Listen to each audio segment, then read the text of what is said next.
দেশে এবং প্রবাসে যারা আজকের লাইভ দেখছেন সবাইকে স্বাগত জানাচ্ছি আরো একটি সেশন শুরু করছি সেবার পরশে জীবন এই শীর্ষক প্রশ্নোত্তর ভিত্তিক লাইভ অনুষ্ঠান সেবার পরশে জীবনের দ্বিতীয় পর্ব।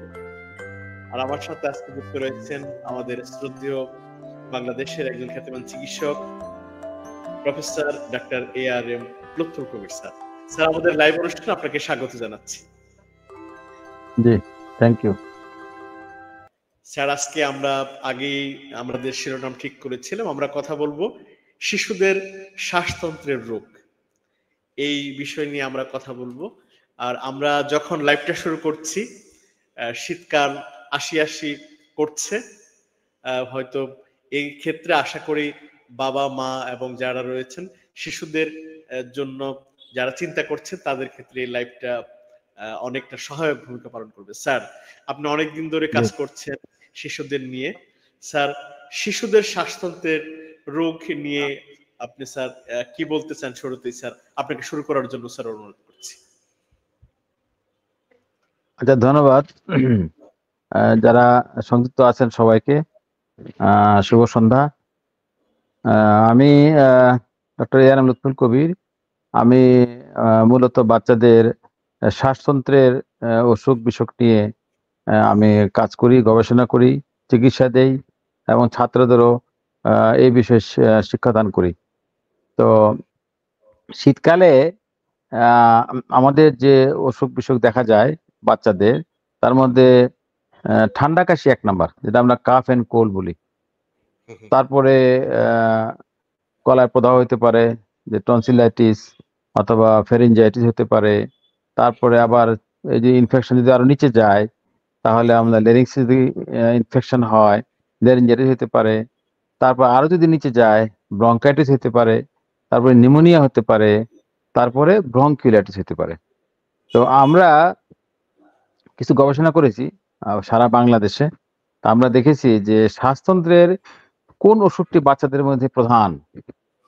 আমরা প্রায় বাংলাদেশে 43টি হাসপাতালে গিয়েছি এবং সে হাসপাতালগুলি হলো যে উপজেলা হসপিটাল, তারপরে হলো district hospital, medical hospital, specialized hospital. এবং সেই সব হসপিটালে যেসব বাচ্চারা 5 বছরের নিচে যারা সেবা নিতে যায়, এরকম প্রায় 5,000 শিশুর উপরে আমরা গবেষণা করেছি। আমরা দেখিয়েছি যে বাচ্চাদের যা অসুখ হয় তার 67%, দ্যাট ইজ 2/3 রেসপিরেটরি প্রবলেম। আর বাকিগুলো হলো অন্য, যেমন আছে তার গাটের সমস্যা, মানে পরিপাকতন্ত্রের সমস্যা, অথবা তার ব্রেনের সমস্যা, অন্য কিছু হতে পারে, ইনফেকশন হতে পারে। কিন্তু মূল কথাটা হলো 2/3, দ্যাট ইজ 67% রেসপিরেটরি প্রবলেম। তো বাচ্চাদের যত অসুখ হয় এইটাই মূল প্রধান, বেশি এটা। তারপরে এর মধ্যে আবার কোনটা বেশি, তার মধ্যে দেখা যায় কাফ এন্ড কোল্ড, এইটা প্রায় 50%। তার মধ্যে যারা বাচ্চাদের শ্বাসকষ্ট যদি হয় সেখানে দেখা যায় তাদের মধ্যে আবার ব্রঙ্কিওলাইটিস, এটা বেশি। তারপরে হলো নিউমোনিয়া, তারপরে হলো অ্যাসমা। এই হলো বাচ্চাদের শ্বাসতন্ত্রের যে অসুখ, যে তার প্রকারভেদ। ওকে স্যার, আমি অনেক ধন্যবাদ। আমরা সংক্ষেপে আপনি পুরো শিশুদের শ্বাসতন্ত্র এবং শিশুদের কিছু নিয়মিত রোগ আপনি তুলে ধরলেন। আর যারা পরে এসে যুক্ত হয়েছেন তাদের উদ্দেশ্যে বলছি, আপনারা দেখছেন সেবার পরশে জীবন, সৌজন্যে বারাকা জেনারেল হাসপাতাল লিমিটেড, বারাকা হাসপাতাল মদনপুর লিমিটেড। আর আমার সাথে যুক্ত রয়েছেন শিশু বিশেষজ্ঞ প্রফেসর ডাক্তার ARM লুৎফুল কবির স্যার। স্যারকে অনেকে চেনে, তারপরেও পরিচয়টা করে দিতে হয় যারা আমার দর্শক রয়েছে। স্যার অধ্যাপক pediatric Addin women's medical college ও হাসপাতাল, কনসালটেন্ট হিসেবে রয়েছেন বারাকা জেনারেল হাসপাতাল রাজারবাগ, এবং প্রাক্তন নির্বাহী পরিচালক শিশু মাতৃ স্বাস্থ্য ইনস্টিটিউট মাতর, প্রাক্তন অধ্যাপক ও বিভাগীয় প্রধান স্যার সলিমুল্লাহ মেডিকেল কলেজ ও হাসপাতাল।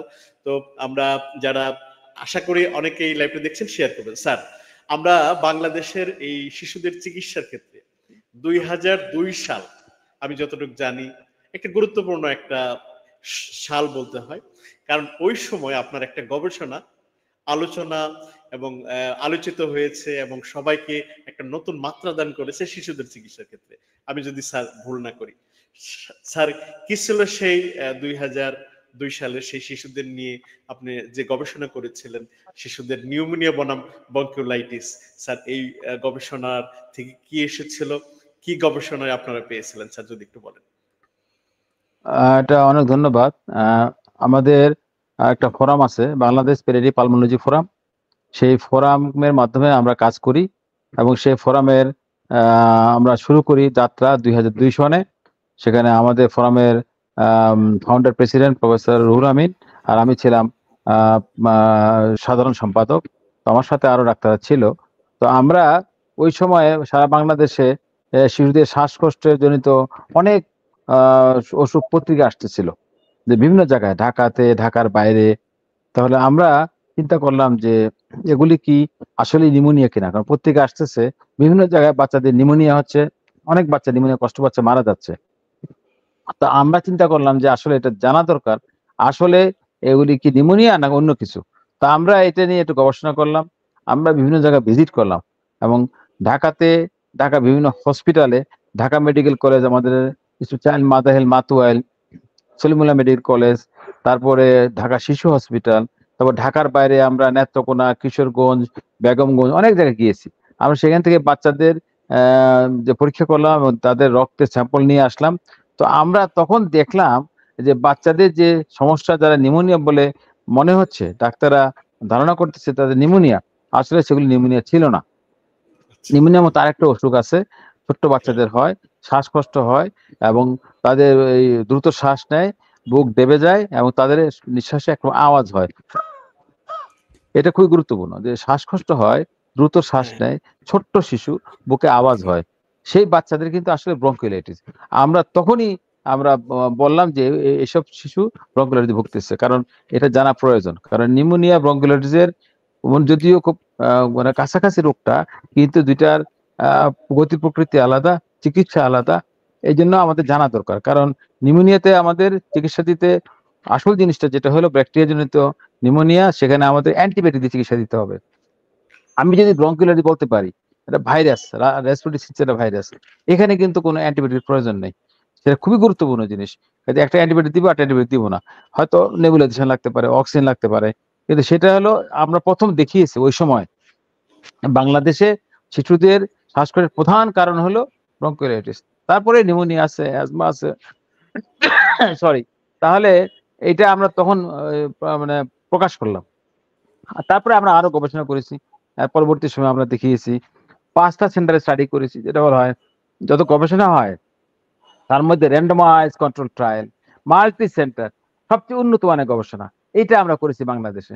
ঢাকা মেডিকেলে, ICMH, Salimullah medical, Sylhet MAG Osmani medical college, Khulna medical college.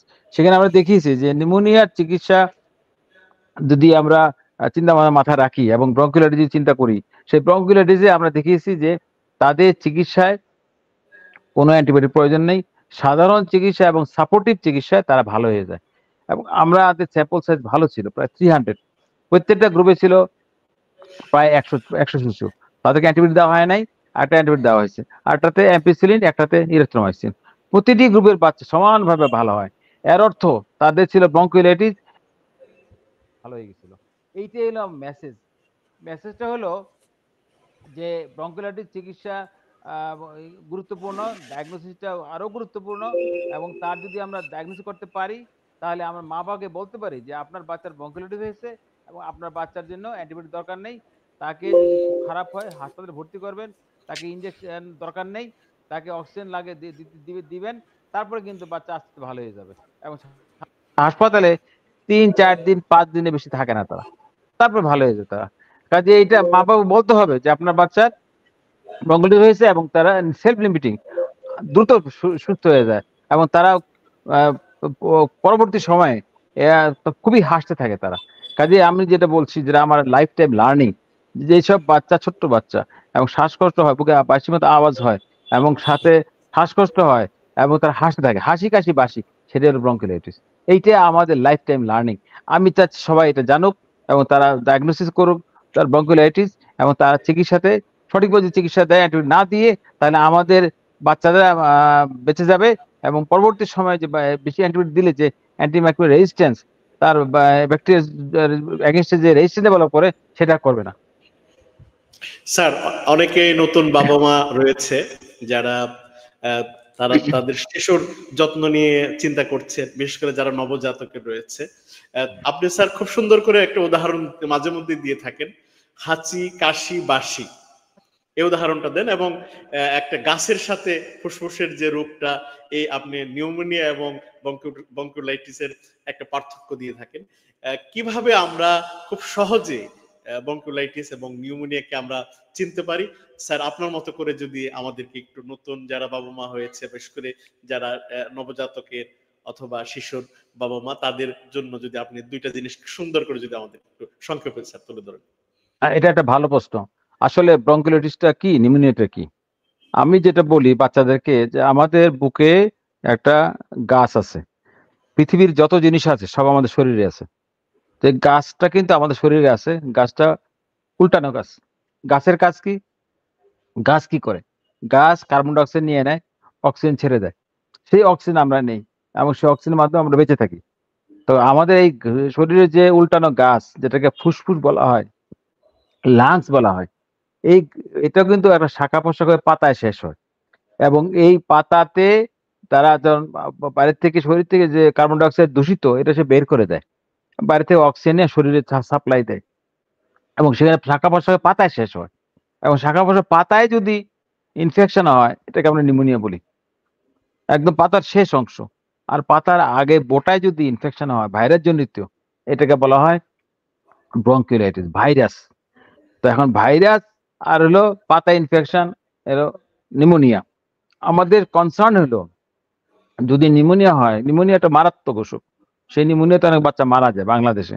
আগে প্রায় 1.5 লক্ষ শিশু মারা যেত, এখন প্রায় 24,000 শিশু এখনো মারা যাচ্ছে প্রতি বছর। মৃত্যুটা কমে গেছে, কিন্তু এখনো অনেক বাচ্চা মারা যাচ্ছে। কাজে নিউমোনিয়াতে মারা যদি অসুস্থ হয়, তাকে অ্যান্টিবায়োটিক দিতে হবে, কোনো বিকল্প নাই। তো এখন সেটা হলো যে বলছে পাতার অসুখ। আর বোটায় হলো কি ব্রঙ্কিওলাইটিস, মানে শ্বাস নালীর যে সমস্যা, সেখানে প্রদাহ হওয়ার কারণে শ্বাসনালী শুরু হয়ে যায়। কেন শুরু হয়? প্রদাহ হয়, সেখানে ইডিমা হয়, এবং সেখানে মিউকাস সিক্রিশন হয়, শ্বাসনালী শুরু হয়ে গেল। আর এখানে একটা কথা বলি, আরেকটা অসুখে শ্বাসনালী শুরু হয়, সেটা হলো অ্যাজমা। অ্যাজমাতে শ্বাসনালী কেন শুরু হয়? সেখানে যে স্মুথ মাসেল আছে, মাসেল কন্ট্রাকশন হয়, তার ফলে শ্বাসনালী শুরু হয়ে যায়। আর ব্রঙ্কিওলাইটিস শুরু হয় ইনফেকশনের জন্য, ইডিমার জন্য, এবং ভিতরে মিউকাস সিক্রেশনের জন্য। আর কিছু সেল মরে সেল নলের ভিতরে পড়ে যায়, যার ফলে শ্বাসনালী শুরু হয়ে যায়। এখানে নিউমোনিয়াতে হলো এই প্যারেনকাইমাল প্রবলেম, যে শ্বাসনালী আছে তার আশেপাশে যে প্যারেনকাইমা আছে সেখানে ইনফেকশন হয়, পাতায় ইনফেকশন হয়। আর ব্রঙ্কিওলাইটিস যে শ্বাসনালীর সরু অংশ, সেখানে ইনফেকশন হয়। কাজে এখানে দুটো লক্ষণ একই রকম থাকে, কিন্তু বাচ্চাতে একটু ডিফারেন্স আছে। সেটা ডাক্তার যদি সূক্ষ্মভাবে চিন্তা করে, যে নিউমোনিয়াতে জ্বর বেশি থাকে, বাচ্চাকে বেশি অসুস্থ মনে হয়। আর ব্রঙ্কিওলাইটিসে বাচ্চাটা অত অসুস্থ মনে হয় না, নন টক্সিক, চেহারা থেকে মনে হয় সে এত অসুস্থ না, কিন্তু তার শ্বাসকষ্ট আছে, তার বুক ডেবে যাচ্ছে, তার জ্বর তো বেশি না, এবং এই বাচ্চাটা একটু একটু একটু প্লেফুল, হাসি খুশি একটু থাকে। অক্সিজেন মাত্রা কমে গেলে দুইখানে বাচ্চা খারাপ হইতে পারে। তো যেটা বলতে চাচ্ছি, যেটা বাচ্চার স্বাস্থ্য ভালো, বেশি স্বাস্থ্য ভালো, সেটা নিউমোনিয়া সম্ভাবনা কম। কিন্তু যে বাচ্চার স্বাস্থ্য খারাপ, তার নিউমোনিয়া হওয়ার সম্ভাবনা বেশি। আর যে বাচ্চার স্বাস্থ্য ভালো, তার ব্রঙ্কিওলাইটিস হওয়ার সম্ভাবনা বেশি। কাজে এইসব লক্ষণ দেখে আরেকটা জিনিস হলো, আমরা যদি রক্ত পরীক্ষা করি আর বুকের এক্সরে করি, বুকের এক্সরে খুবই গুরুত্বপূর্ণ জিনিস। আর বুকের এক্সরে কি দেখা যায়? যদি ব্রঙ্কিওলাইটিস হয়, বুকটা কালো হয়ে যাবে। নরমালি আমাদের বুকটা কালো থাকে, আরো কালো হবে, লাংসটা বড় হয়ে যাবে, কারণ বাতাসে আটকে থাকে। আর নিউমোনিয়াতে কি হয়? বুকটা সাদা হয়ে যায়, লাংসটা। কাজে এটা বিশাল ডিফারেন্স, এটা এক্সরে দেখেই বোঝা যাবে। কাজে আমাদের এক্সরে কে বুঝতে হবে। আর যদি রক্ত পরীক্ষা করি, নিউমোনিয়াতে আমাদের রক্তের ডব্লিউবিসি কাউন্ট শ্বেতকণিকা বেড়ে যায়, এবং ব্রঙ্কিওলাইটিস শ্বেতকণিকা নরমাল থাকে। তো এইসব অনেক ব্যাপার আছে, সিরিয়েক্টিভ প্রোটিন আছে, সেটা নিউমোনিয়াতে অনেক বেশি হয়। কিন্তু ব্রঙ্কিওলাইটিসে সিআরপি অত বেশি বাড়ে না। কাজে এইসব জিনিস দেখে আমরা বুঝতে পারবো যে এটা ব্রঙ্কিওলাইটিস হয়েছে, আর এটা হলো নিউমোনিয়া। আর ব্রঙ্কিওলাইটিস সাধারণত 2 বছর পরে হয় না, ম্যাক্সিমাম যাদের ব্রঙ্কিওলাইটিস হয় তাদের বয়স কিন্তু 1 বছরের ভিতরে। সাধারণত 3 থেকে 4 মাস, 5 মাস, 6 মাস এই বয়সে বেশি ব্রঙ্কিওলাইটিস হয়। আর নিউমোনিয়া তো 2 বছরের মধ্যে হয়, আবার বেশি বয়সে হয়। সব বয়সে নিউমোনিয়া হতে পারে। আর মা-বাবার জন্য বলছি, আপনি কখন বুঝবেন যে বাচ্চা একটু অসুস্থ হয়ে গেল? বাচ্চা যদি আপনার নাকে বাচ্চার অনেক সমস্যা হয়, নাক বন্ধ থাকে অনেক বাচ্চাদের। এটা সাধারণ সমস্যা।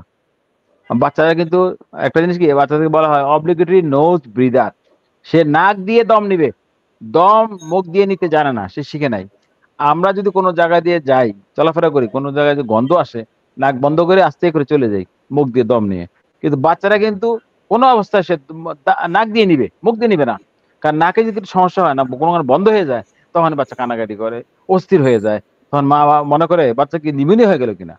নিউমোনিয়া অথবা ব্রঙ্কিওলাইটিস, তাহলে তার ঘন ঘন দম নিতে হবে এবং বুক ডেবে যাবে, সেটা খারাপ। আর বাচ্চা যদি নাকের সমস্যা হয়, একটু মানে ছটফট করে, জ্বর না থাকে, খাওয়া দাওয়া করে, আপনার ওরিড হওয়ার কিছু নাই। সরি। এই মা বাবাদের জন্য এটা মানে জিনিস, ছোট্ট বাচ্চারা যদি খাওয়া দাওয়া করে এবং হাসি খুশি থাকে, তাহলে আপনি রেস্ট অ্যাসিউর। আর যদি ওই যে লক্ষণগুলি বললাম ওগুলি যদি থাকে, তাহলে আপনি দ্রুত ডাক্তার কাছে যাবেন। ডাক্তার পরীক্ষা করে বুঝবে তার নিউমোনিয়া, ব্রঙ্কিওলাইটিস না অন্য কিছু হয়েছে। সেটা ডাক্তারের দায়িত্ব। আপনার ব্যাপার হলো বাচ্চা যদি একটু খাওয়া দাওয়া করে এবং অত অসুস্থ না, জ্বর বেশি না, তাহলে আপনি নিশ্চিন্ত থাকেন। কিন্তু আর যদি খাওয়া বন্ধ করে দেয়, তার জ্বর বেশি থাকে এবং দ্রুত দম নেয় এবং যদি বুক দেবে যায়, তাহলে আপনি ডাক্তারের কাছে যাবেন। জি স্যার, আমরা জি। অনলাইনে, ধন্যবাদ স্যার, অনেক সুন্দর করে আপনি বুঝিয়েছেন। আমরা অনলাইনে ইতিমধ্যে দুই একটা প্রশ্ন পেয়েছি। আসমা আক্তার লিখছে, আসসালামু আলাইকুম, একটা প্রশ্ন ছিল বড়দের কি নিউমোনিয়া হতে পারে কিনা। ইতিমধ্যে আপনি বলেছেন যে বড়দেরও নিউমোনিয়া হতে পারে, স্যার এটা বলেছেন। এরপর নুরুল ইসলাম নুরু, আমি কুয়েত থেকে দেখছি। তারপর আসমা আক্তার বলেছেন যে গাজীপুর থেকে দেখছি, খুব সময় উপযোগী একটি লাইভ, আশা করি সবার কাজে লাগবে। ধন্যবাদ, সবাই আমাদের সাথে থাকুন। স্যার, যে বিষয়টা আমরা শুরুতে বলছিলাম যে 2002 সালে আপনারা যখন শুরু করেছিলেন, আপনি দেখছেন যে একটা শিশুদের চিকিৎসা নিয়ে একটা ভুল চিকিৎসা শুরু হয়েছিল, বা সেই সময় অ্যান্টিবায়োটিকের ব্যবহার ছিল ব্যাপক। মানে শিশুদের চিকিৎসা মানে হলো অ্যান্টিবায়োটিক। 2024 সালে এসে যে গবেষণা করেছিলেন, এখন শিশুদের চিকিৎসায় কতটা অ্যান্টিবায়োটিক ব্যবহার করা হচ্ছে, বা এই ক্ষেত্রে যারা চিকিৎসক রয়েছে মা বাবার জন্য তাদের পরামর্শ রয়েছে কিনা আপনার স্যার? না, এখন তো ডাক্তারদের অনেক সুযোগ হয়ে গেছে। আমার ধারণা, অনেক ডাক্তার দেখতে পারতেছি যে তারা ডায়াগনোসিস করে ব্রঙ্কিওলাইটিস, তারা ডায়াগনোস করে অ্যাজমা, এবং অ্যাজমাতে কিন্তু অ্যান্টিবায়োটিক তেমন প্রয়োজন নেই, যেটা প্রয়োজন বেশি নিউমোনিয়াতে। তা আমরা যদি একটা পেশেন্টের লক্ষণ যদি বুঝতে পারি এবং তার পরীক্ষা করে যদি বুঝতে পারি এবং যদি ফিজিক্যাল এক্সামিনেশন এবং তার ল্যাব ইনভেস্টিগেশন যদি বুঝতে পারি, এখন কিন্তু অনেক চেঞ্জ হয়ে গেছে। তবু আমাদের মনে হয় এখনো অনেক কাজ বাকি আছে। অনেক ডাক্তাররা ডায়াগনোসিস করতেছে ব্রঙ্কিওলাইটিস, কিন্তু বাচ্চা যদি খুব খারাপ থাকে এবং তার অক্সিজেনের মাত্রা কমে যায়, তাকে হাসপাতালে ভর্তি করতে হয়, তখন তারা তো চিকিৎসা দিবেই। তখন তাদের দায়িত্ব হলো বাচ্চাকে তাদের নিজেদের মতো কনসার্নদের সঙ্গে আলাপ আলোচনা করে চিকিৎসা দিবে। তবে সাধারণভাবে আমরা এখন দেখি যে অনেকে ডায়াগনোসিস করে ব্রঙ্কিওলাইটিস, যেটা আগে করতো না। বাংলাদেশে একটা ছিল যে শিশুদের শ্বাসকষ্ট যদি হয়, দ্রুত শ্বাস নেয়, তাহলে নিউমোনিয়া। এই ধারণা পাল্টিয়ে গেছে এখন। এখন দ্রুত শ্বাস এবং শ্বাসকষ্ট হলে নিউমোনিয়া ছাড়া অনেক অসুখ আছে, এইটা আমাদের ধারণায় চলে আসছে। এইটা একটা বিশাল একটা আমাদের প্রাপ্তি।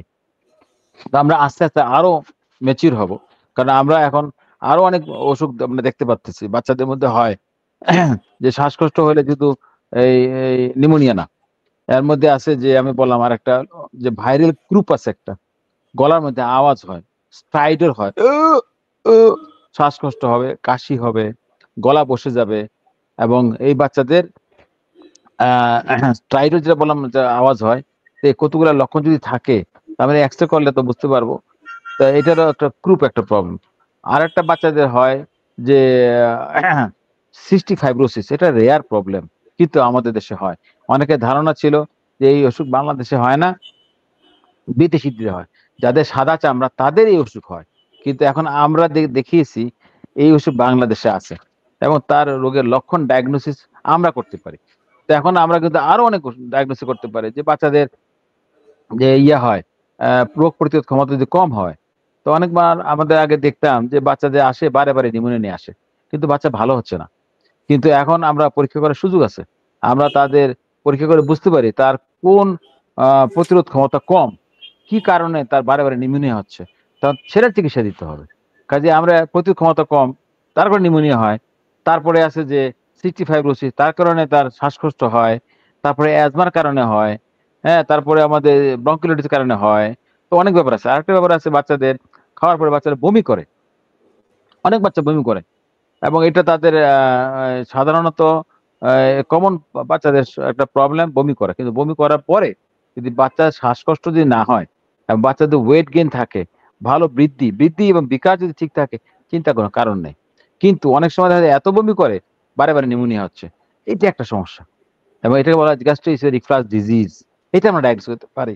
তাহলে আমরা এখন আমাদের চিন্তা ভাবনা প্রসারিত হয়ে গেছে, শুধু নিউমোনিয়া আমরা সীমাবদ্ধ না, বলে নিউমোনিয়া না, এখন এখন আমরা ব্রঙ্কিওলাইটিস, অ্যাজমা, তারপরে হলো জার্ড গ্যাস্ট্রিক রিফ্লাক্স ডিজিজ, ভাইরাল ক্রুপ, তারপরে হলো যে প্রতিরোধ ক্ষমতা কমের জন্য যে নিউমোনিয়া হয়, তারপর সিস্টিক ফাইব্রোসিস, অনেক অসুখ আছে বাচ্চাদের, তাই না?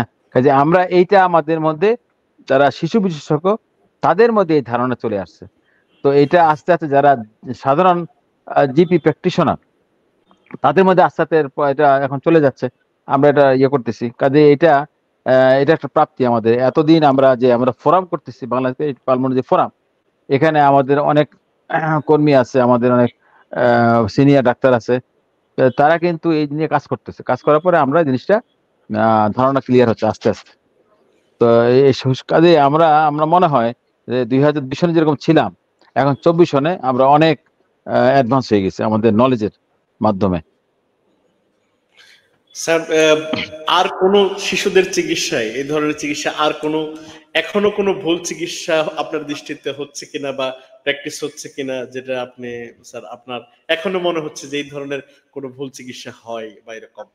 আরেকটা বলি আমি, বাচ্চাদের একটা কমন প্রবলেম হলো বাচ্চাদের যে হাঁপানির মতো অসুখ। একবার যদি ব্রঙ্কিওলাইটিস হয়, বারে বারে কিন্তু শ্বাসকষ্ট হয়, রিকারেন্ট হুইজ বলা হয়, অথবা অনেকের হাঁপানি হয়ে যায়। হাঁপানি কিন্তু মিস ডায়াগনোসিস হয়। এই হাঁপানি আমরা ডায়াগনোসিস করতে যদি আমরা ভুল করি, তা পেশেন্টের চিকিৎসায় সমস্যা হয়। হাঁপানি রোগ ধরার জন্য কতগুলো জিনিস ইম্পর্টেন্ট। হাঁপানি মূলত শ্বাসনালীর সমস্যা, অ্যালার্জিজনিত কারণে শ্বাসনালীতে আমাদের প্রদাহ, ইনফেকশন হয়, ইনফ্লামেশন হয় এবং বারে বারে হয়, রিকারেন্ট প্রবলেম হাঁপানি। তার সাথে হাঁপানি যদি কারো থাকে, তার সাথে হাঁপানির আমি বলি এরা 4 ভাই বোন। একটা হাঁপানি, একটা নাকের প্রবলেম। নাকের প্রবলেম কি, নাক দিয়ে পানি পড়ে, নাক চুলকায়, হাঁচি দেয়, যখন তখন নাক বন্ধ হয়ে যায়, অ্যালার্জিক রাইনাইটিস। আরেকটা হলো চোখের প্রবলেম, অ্যালার্জিক কনজাংটিভাইটিস। আরেকটা হলো এক্সিমা, কিডনির প্রবলেম। হাঁপানি রোগী যদি একটা আসে, আমাকে জিজ্ঞেস করতে হবে যে আচ্ছা আপনার কি এটা বারে বারে হয়? হ্যাঁ স্যার, বারে বারে হয়। আমার তো এই 1 বছর 2 বছর বা 3 বছর বছর বয়স থেকে বারে বারে হচ্ছে জিনিসটা, এবং শ্বাসকষ্ট হয়, বুকে আওয়াজ হয়। এই জিনিস ইম্পর্টেন্ট, হুইজ ইম্পর্টেন্ট। তারপরে কাশি ইম্পর্টেন্ট, কাশি আছে, শ্বাসকষ্ট আছে, তেমন জ্বর নাই, বারে বারে হয়। তাহলে আমাকে যেটা হাঁপানির প্রবলেম, ওদিকে চিন্তা করতে হবে। তখন আবার চিন্তা করবো যে আপনার কি হাঁপানি অন্য ভাই বোনের লক্ষণ আছে কিনা, যেটা হলো রাইনাইটিস, কনজাংটিভাইটিস অথবা এক্সিমা। তাহলে আমার ডায়াগনোস করতে সহজ হবে। কোনো পেশেন্ট যে এক্সিমা থাকে, তার সাথে সাধারণত এই হাঁপানি থাকতে পারে, অনেকের এক্সিমা থাকতে পারে, অনেকের চোখের সমস্যা থাকতে পারে। কাজে এই জিনিস যদি আমরা জিজ্ঞেস করি যে আপনার আছে, আপনাদের ভাই বোন বা মা বাবার আছে, তাহলে বুঝতে হবে যে হ্যাঁ এটা হলো অ্যাজমা। তো অ্যাজমার চিকিৎসাটা কিন্তু সমস্যা হয় একটু। কমন প্রবলেম হইলো নিউমোনিয়া, ব্রঙ্কিওলাইটিস, অ্যাজমা। আমাদের মনে হয় আমি জনগণের যারা যারা অডিয়েন্স আছে, মা বাবা, তাদের জন্য এই 3টা অসুখকে মনে রাখেন। আপনার বাকি কিছু মনে করার দরকার নেই। আপনার যদি কিছু খাওয়ার পরে কাশি হয়, ঠান্ডা জনিত কারণে খাবার, আইসক্রিম, কোল্ড ড্রিঙ্কস আছে, এই ড্রিঙ্কস কিন্তু একটা অ্যালার্জির কারণ হতে পারে। যদি কাশি হয়, তাহলে কিন্তু বাচ্চার হাঁপানি যে সমস্যা আছে। অনেক মা বাবা বলে স্যার ওকে তো চিকিৎসা দিয়েছেন, ভালো হয়ে গেছিল, আবার কাশি হচ্ছে। আচ্ছা, ওকে দাওয়াত খেয়েছিল, দাওয়াতের সাথে কি সম্পর্ক? দাওয়াতে ড্রিঙ্কস খায়, কোল্ড ড্রিঙ্কস খায়, আইসক্রিম খায়, তখন তার কাশি হয়। মানে এটা হলো এক্সপোজ টু অ্যালার্জেন।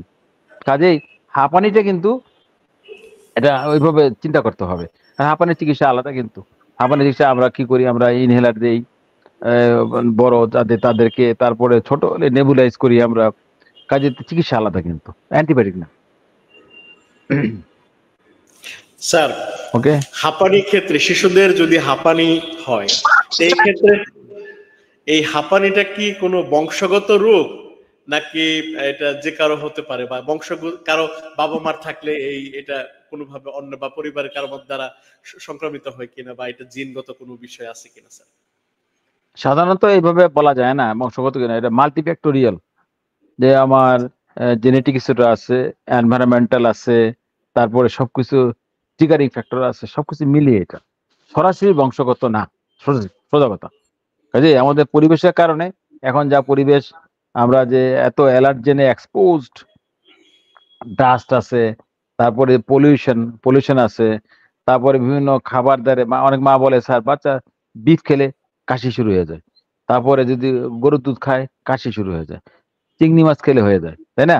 কাজে সবার কিন্তু একরকম থাকে না, একজনের এক ধরনের অ্যালার্জিক থাকে।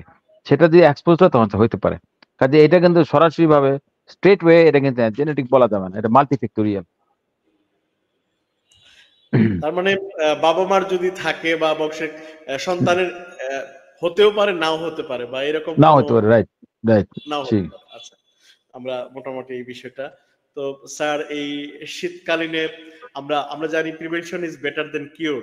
স্যার, এই আপনার যদি স্যার একটু শুরু কিছুটা বলেছেন, আরো একটু স্পেসিফিক ভাবে বলার জন্য যে শিশুদের এই শীতে কি কি যত্ন রাখা দরকার, মানে আমরা কি বিষয়ে সতর্কতা থাকলে এই নিউমোনিয়া বা ব্রঙ্কাইটিস অথবা এই ঠান্ডা জনিত রোগ থেকে রক্ষা পেতে পারি, স্যার আপনার কাছ থেকে স্যার হ্যাঁ, জানতে এটা ভালো প্রশ্ন।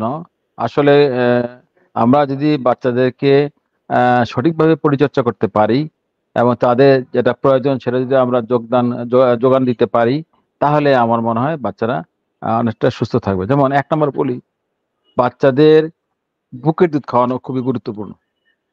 বুকের দুধ বাচ্চা জন্মের পরে সাধারণত সঙ্গে সঙ্গে শুরু করতে হয়।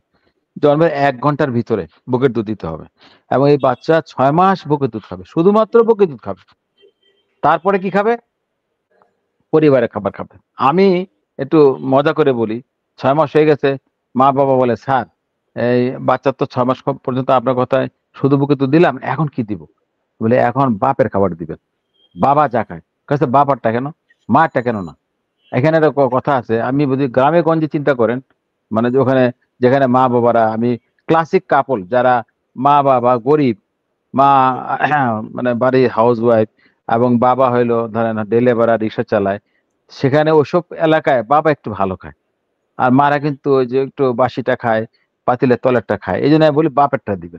তো বাবা যদি বাচ্চা যদি ভালো খাবার খেতে পারে, একটু কমপ্লিমেন্টারি ফুড, এটা যদি ভালো খায়, এটা ইম্পর্টেন্ট জিনিস। আর বুকে দুটো কন্টিনিউ করবে 2 বছর, এইটা কিন্তু গুরুত্বপূর্ণ জিনিস। তার স্বাস্থ্য যদি ভালো থাকে, তার ওয়েট এবং বয়স অনুযায়ী যদি ঠিক থাকে, বৃদ্ধি এবং বিকাশ, তাকে কিন্তু অনেক রোগ থেকে তাকে সেভ করবে।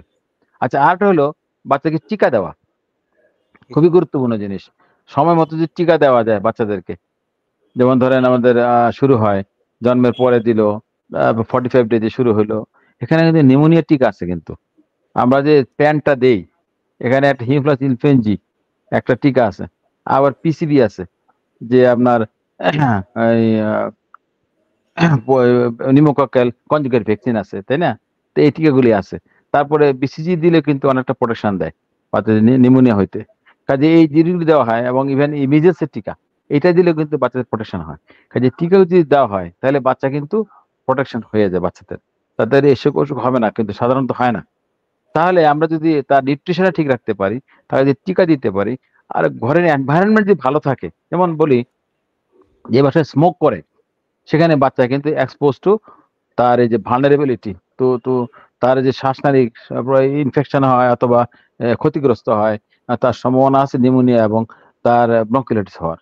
কাজে স্মোকিংটা যে সিগারেট খাচ্ছে সে তো ফিল্টারের মাধ্যমে খাচ্ছে, আর বাচ্চাকে তো সরাসরি ওষুধটা ধোঁয়াটা দিয়ে দিচ্ছে। কাজে passive smoking more dangerous for children, তাই না? আরেকটা হলো হ্যান্ড ওয়াশ।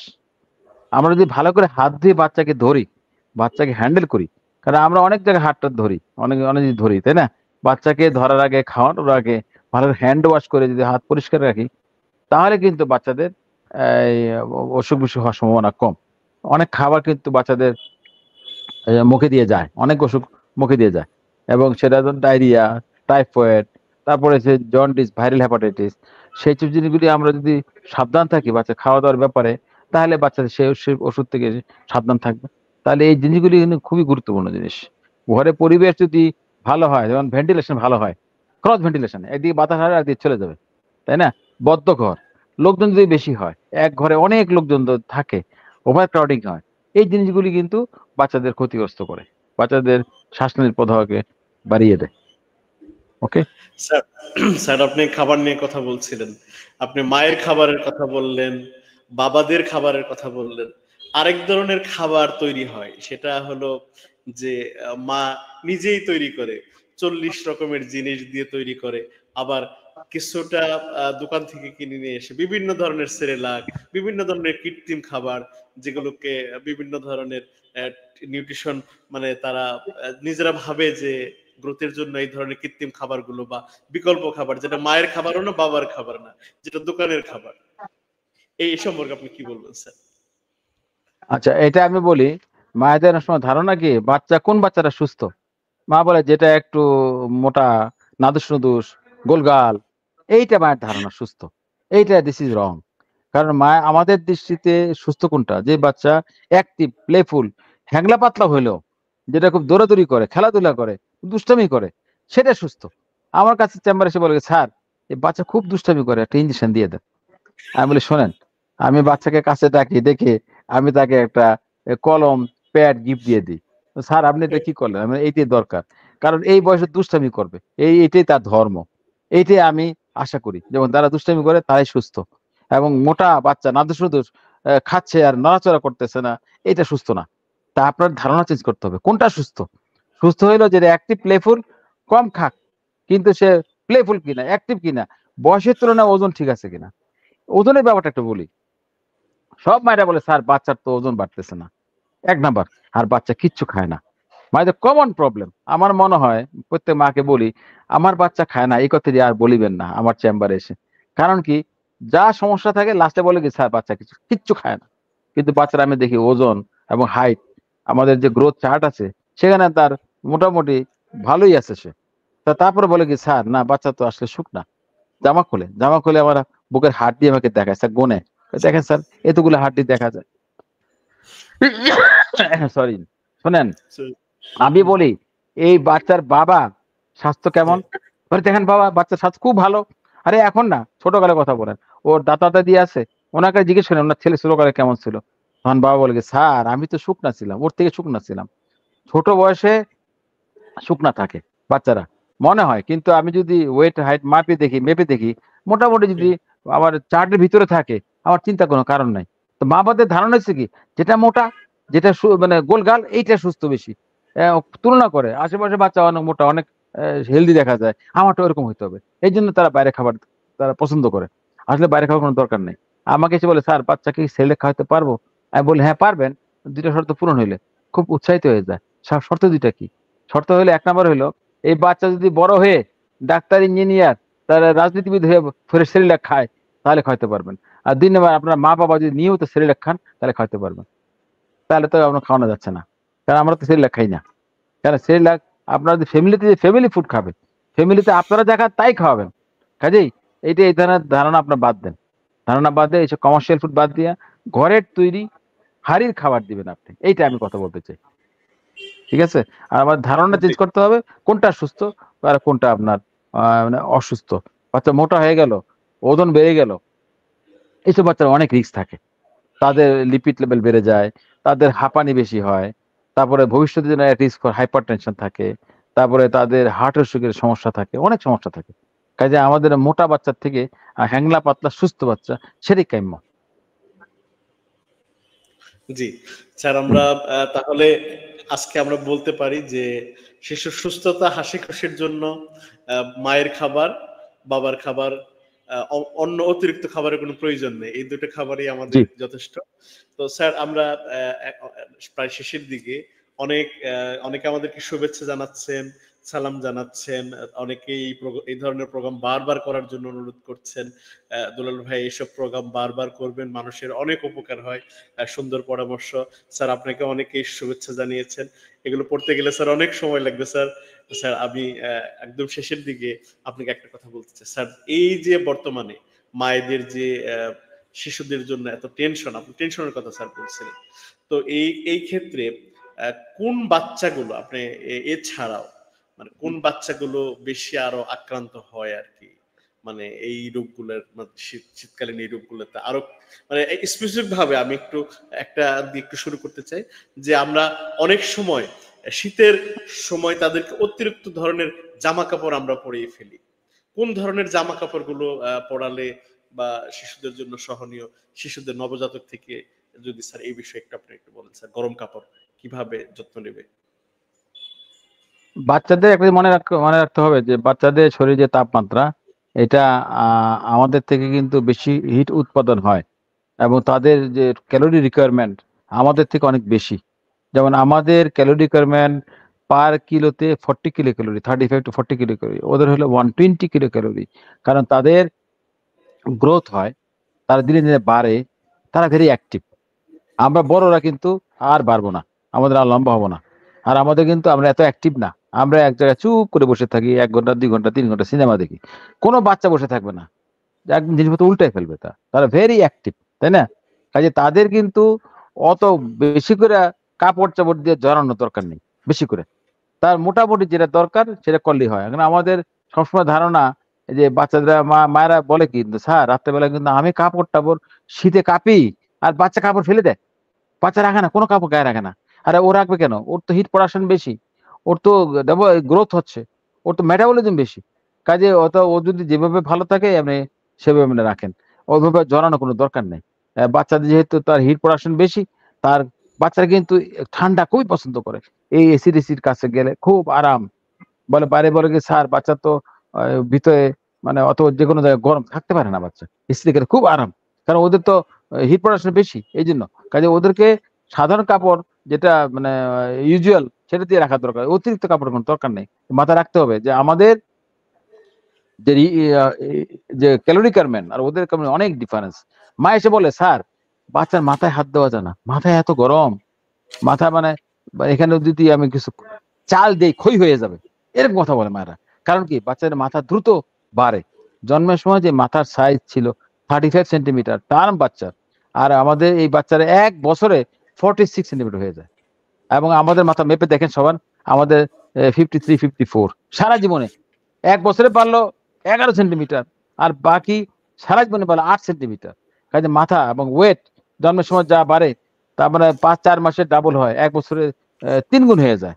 এবং হাইট প্রথমে থাকে 50 সেন্টিমিটার, 1 বছরে বাড়ে 25 সেন্টিমিটার, তারপরে 12 সেন্টিমিটার, তারপর এভাবে বাড়ে না। প্রথম দিকে দ্রুত বাড়ে। কাজে এই বাচ্চারা কিন্তু যেভাবে বাড়ে, তার ক্যালোরি কমেন্ট তার বেশি। কাজে সেই হিসাবে তাদেরকে আমাদেরকে চিন্তা ভাবনা করতে হবে। তা আমাদের মা বাবার জন্য হলো কি, আপনার বাচ্চা যদি নিউবর্ন, বাচ্চা খায় অনেক কিছু করে, নিউবর্ন মোড়ামুড়ি করে, বমি করে, বারে বারে পায়খানা করে, তারপর কান্নাকাটি করে। আপনি যদি জিজ্ঞেস করেন বাচ্চা কি খায়, বাস আমি আর কিছু শুনি না। খাওয়া দাওয়া করলে নিউবর্ন হয়েছে, ওকে। আর বড় বাচ্চা খায় না, টায় না, বাড়ে না, অনেক কিছু বলে। আচ্ছা ও কি এই, দুষ্টামি করে? হ্যাঁ দুষ্টামি করে, প্লেফুল, তা চিন্তা করার কারণ নেই। নিউবর্ন যদি খায় আর বড় বাচ্চা যদি খেলাধুলা দুষ্টামি করে, দুইটাই সুস্থ বাচ্চা। এইটা মাথায় রাখেন আপনি। আর আপনার যে চিন্তা করতে হবে না যে বাচ্চার ওজন বাড়লো কিনা না বাড়লো, এটা আপনার অনেক নির্ভর করে অনেক কিছুর উপরে। মা বাবা ছোটকালে শুকনো ছিল, তো বাচ্চা এখন শুকনো আছে। তা আমি বলি যে বাচ্চা যখন লেখাপড়া করে বিয়ে শাদী হবে তখন মোটা হয়ে যাবে। বাবা অত মোটা হয়েছে, লেখাপড়া করে বিয়ের পরে মোটা হয়ে গেছে বাচ্চা।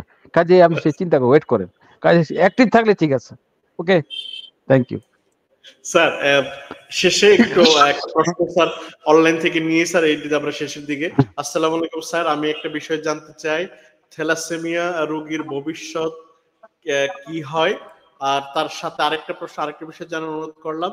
থ্যালাসেমিয়া মাইনোক ও মেজরের পার্থক্য মাইনর। কি স্যার? মাইনর স্যার, হ্যাঁ, পার্থক্য কি এই আচ্ছা, রাইট। বিষয়ে? থ্যালাসেমিয়া রোগটা তো আসলে যদি মেজর হয়, তাহলে যাকে রক্ত দিতে হয় মাসে মাসে, এটা খারাপ। এবং তাকে রক্ত দিতে হবে, কারণ না দিলে তার আরবিসি, যেটা তাড়াতাড়ি নষ্ট হয়ে যায়, এবং আমাদের আরবিসি শরীরে অক্সিজেন সাপ্লাই দেয়, সেটা সে দিতে পারে না, বাচ্চার গ্রোথ এফেক্টেড হয়, চেহারা চেঞ্জ হয়ে যায়, লিভার স্প্লিন বড় হয়ে যায়। এবং তাদের জন্য যে চিকিৎসা, সেটা অনেক সময় বোন ম্যারো ট্রান্সপ্লান্ট করা করা সেটা কিন্তু আমাদের দেশে এখনো সেভাবে হচ্ছে না। কাজে এটার চিকিৎসা আছে, কিন্তু সেই ধরনের চিকিৎসা আমাদের দেশে হচ্ছে না। কাজে এটা মাইনর, যেটা মেজর সেটা একটু খারাপই। আর মাইনর হইলে চিন্তা কোনো কারণ নেই, সাধারণ লাইফ লিড করবে, যে যতদিন বাঁচার কথা বাঁচবে। একটা জিনিস বলতে হবে যে কাজিন ম্যারেজ নিষিদ্ধ। এই বাচ্চা ভবিষ্যতে তার কাজিনের সঙ্গে বিয়ে শাদী হবে না, কারণ তখন ওই ওই ফ্যামিলিতে একটা জিন থাকতে পারে। কারণ দুইটা জিনে যখন একত্র হয়ে যাবে, আবার তখন তাদের বাচ্চা যখন হবে, তখন তাহলে মেজর হইতে পারে। কাজে এই জন্য এটি তাদের আর কোনো চিন্তা করেন না। আর আর বাচ্চা যদি মেজর হয়, তার চিকিৎসা করতে হবে, এবং এটা ডিফিকাল্ট প্রবলেম। কারণ বাচ্চাদের ওই শরীরে যে হিমোসিরারিন বেড়ে যায়, বিভিন্ন জায়গায় ডিপোজিশন হয়, তাদের তখন around at the end of 20 years তাদের সমস্যা হয়, অনেকের শরীর খারাপ হয়ে যায়। স্যার অনেক ধন্যবাদ সুন্দর পরামর্শ দেওয়ার জন্য স্যার এবং দুলাল ভাইকে অনেক ধন্যবাদ। সেই সাথে কৃতজ্ঞতা প্রকাশ করছি, আমরাও কৃতজ্ঞতা প্রকাশ করছি। অনলাইনে অসংখ্য মানুষ দেখছেন এবং ভবিষ্যতেও এই রেকর্ডেড লাইভটা দেখবেন। তো স্যার আমরা শেষ করতে চাচ্ছি আজকের লাইভ। দেশের মানুষের জন্য আমাদের আজকের এই সোশ্যাল মিডিয়া ভিত্তিক অনুষ্ঠান আজকে আমাদের বারাকা জেনারেল হাসপাতালের পেজ থেকে সরাসরি লাইভটা সম্প্রচার হলো। সেই সাথে আরো যারা সোশ্যাল মিডিয়ায় দেখলো, সবার উদ্দেশ্যে স্যার কিভাবে মূল্যায়ন করতে চান আমাদের এই ছোট্ট আয়োজনটা? সবাইকে ধন্যবাদ। এটা একটা ভালো একটা উদ্যোগ নেওয়া হয়েছে। আমরা বারাকাতে কাজ করতেছি অনেকদিন যাবত। এখানে আমাদের শিশুদের শ্বাসকষ্টের জন্য, শ্বাসতন্ত্রের রোগের জন্য, এবং যত অসুখ আছে তার জন্য আমরা একটা বিশেষ ভাবে চেষ্টা করতেছি বাচ্চাদের সেবা দেওয়ার জন্য। যেমন অনেক অসুখ আছে যে হাঁপানি রোগ নির্ণয় করার জন্য স্পারমিটি করা প্রয়োজন, ফেনো টেস্ট করার প্রয়োজন। তারপর জটিল অসুখ সিস্টিক ফাইব্রোসিসের জন্য সোয়েট টোয়েট টেস্ট করা দরকার, ইভেন ব্রঙ্কোস্কোপি করা দরকার। অনেক জটিল রোগ নিয়ে এগুলি সব ব্যবস্থা বারাকাতে আছে। এবং আমরা যারা সেবা নিতে চান, আপনারা এখানে আসতে পারেন। এবং আমরা অনেক, আমি আমি আমি grateful to my junior doctors. তারা আমার কাছে প্রচুর পেশেন্ট রেফার করে। আমি প্রতিদিন মানে কয়েকটা রেফার কেস দেখি, সারা বাংলা থেকে আসে। কাজে আমি চাচ্ছি যে তাদের সেবাটা যেন আমি ভালো করে দিতে পারি, এবং এবং যারা এখানে গিয়ে সেবা নিতে চায়, এবং তাদেরকে আমরা যাতে সাপোর্ট দিতে পারি, এইটা আমি চাচ্ছি। এবং এটা যারা ভালোভাবে দেওয়া যায় ভবিষ্যতে, সে আশা আমরা করবো ইনশাল্লাহ। ইনশাল্লাহ স্যার। সেই সাথে আপনার শেষ মেসেজটাও আমরা দিতে চাই যে বারাকা জেনারেল হাসপাতালে রয়েছে শিশুদের যে চিকিৎসাগুলোর কথা বললেন, পরীক্ষা নিরীক্ষার, এবং সেই সাথে আপনার সেবা আপনাকে পাবে। তো স্যার আপনাকে অনেক অনেক ধন্যবাদ জানিয়ে আমাদের আজকের আয়োজন শেষ করছি। স্যার সবাই আমাদের জন্য দোয়া করবেন, আর পরবর্তী কোনো একটা সেশনে বা কোনো আয়োজনে আপনাকে আবারও পাবো, এই আশাবাদ ব্যক্ত করে আজকে এখানে শেষ করছি। শুভরাত্রি, আল্লাহ হাফেজ। সবাইকে ধন্যবাদ যারা ছিলেন অনলাইনে, এবং হাবিব এই ধন্যবাদ। থ্যাংকস। Thank you.